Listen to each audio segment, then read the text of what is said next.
Shalom Bapak Ibu Saudara-saudari yang terkasih dalam nama Tuhan Yesus. Hari ini, di pagi ini kita akan mendengar firman Tuhan, menjadi renungan di pagi ini untuk membawa kita dalam semangat yang besar menjalani setiap aktivitas dan kegiatan kita sehari-hari. Oleh sebab itu, sebelum kita dengarkan renungan, kita satukan hati, kita berdoa. Allah Bapa yang bertahta dalam kerajaan surga, terima kasih Tuhan kami ucapkan padamu atas segala kebaikan-Mu yang terus menemani kami, memelihara hidup kami. Hingga di pagi ini Tuhan, kami dapat melakukan setiap aktivitas kami. Dan hari ini Tuhan, kami akan disinari oleh firman yang akan kami dengar. Kiranya firman-Mu bersinar dalam hati kami Tuhan, agar setiap hal aktivitas kami menjadi sukacita yang akan kami lakukan, dan menjadi sukacita dalam kehidupan kami.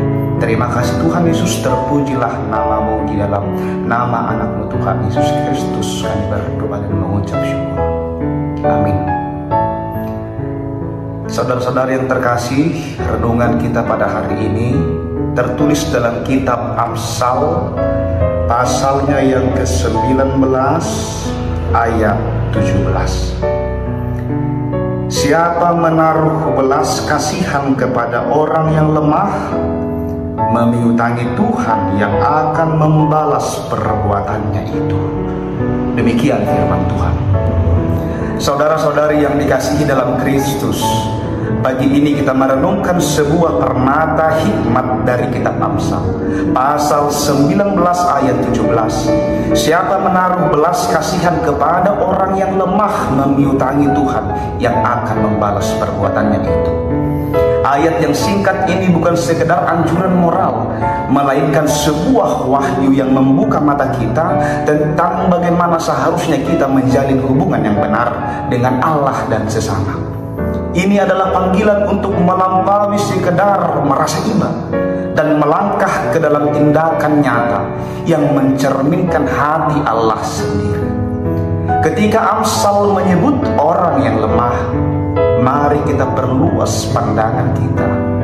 Mereka bukan hanya yang kekurangan materi, tetapi juga yang rapuh secara fisik, emosional, sosial, dan bahkan rohani.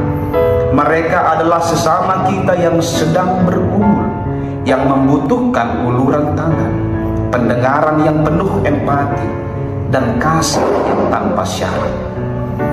Sebagai pengikut Kristus, kita dipanggil untuk melihat mereka bukan sebagai beban, melainkan sebagai kesempatan untuk memanifestasikan kasih Kristus di dunia ini. Yesus sendiri tidak pernah mengabaikan mereka yang lemah dan terpinggirkan. Dia menyentuh, bahkan menyembuhkan yang sakit, memberi makan yang lapar, menghibur yang berduka, dan memberitakan pembebasan bagi yang tertawan. Bukankah kita sebagai murid-muridnya harus meneladani teladannya? Oleh sebab itu Bapak Ibu yang terkasih dalam nama Tuhan Yesus, bahwa hal inti yang paling mendasar dan yang paling menantang sekaligus memberkati dari ayat ini, tindakan belas kasihan kita kepada orang yang lemah dipandang sebagai memiutangi Tuhan. Ini adalah sebuah konsep yang radikal. Kita makhluk fana yang seringkali merasa kekurangan, diberi kesempatan untuk memberikan pinjaman kepada Sang Pencipta alam semesta. Tentu saja Allah tidak membutuhkan materi atau bantuan kita, namun Dia melihat tindakan kasih kita sebagai cerminan hatinya yang penuh belas kasihan.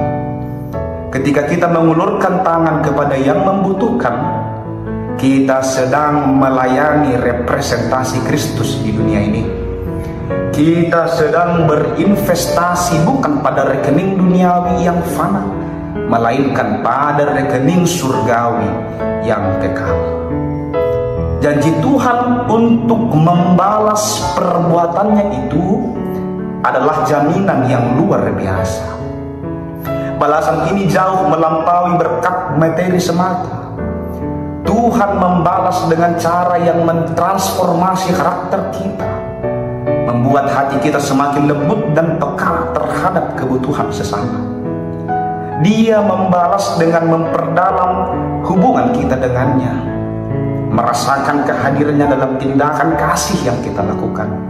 Dan yang terutama, dia membalas dengan warisan kekal, harta yang tak ternilai di surga. Oleh sebab itu Bapak Ibu, panggilan untuk bertindak itu ada di kehidupan kita setiap hari. Renungan ini bukan hanya untuk didengarkan, tetapi untuk dihidupi. Hari ini dan setiap hari kita diperhadapkan dengan orang-orang yang lemah di sekitar kita. Mereka mungkin ada di keluarga kita, di gereja kita, di lingkungan pekerjaan kita, atau bahkan di jalanan yang kita lalui. Jangan sekalipun kita lewatkan kesempatan untuk melakukan tindakan belas kasihan kita. Sebuah senyuman tulus, sepatah kata penghiburan, atau bahkan doa yang sungguh-sungguh dapat menjadi investasi rohani yang besar. Mari kita bertanya pada diri sendiri, siapa di sekitar saya yang sedang lemah dan membutuhkan uluran tangan?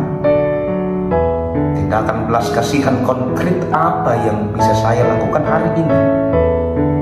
Apakah motivasi saya dalam berbuat baik adalah kasih yang tulus, bukan mencari pujian atau imbalan duniawi? Oleh sebab itu Bapak Ibu saudara-saudari yang terkasih dalam nama Tuhan Yesus Kristus, kita renungkan lebih dalam firman Tuhan ini, menjadi semangat dalam hidup kita, menjadi sukacita baru dalam hidup kita, agar tidak hanya semangat dan sukacita itu hanya ada dan bertumbuh dalam kehidupan kita.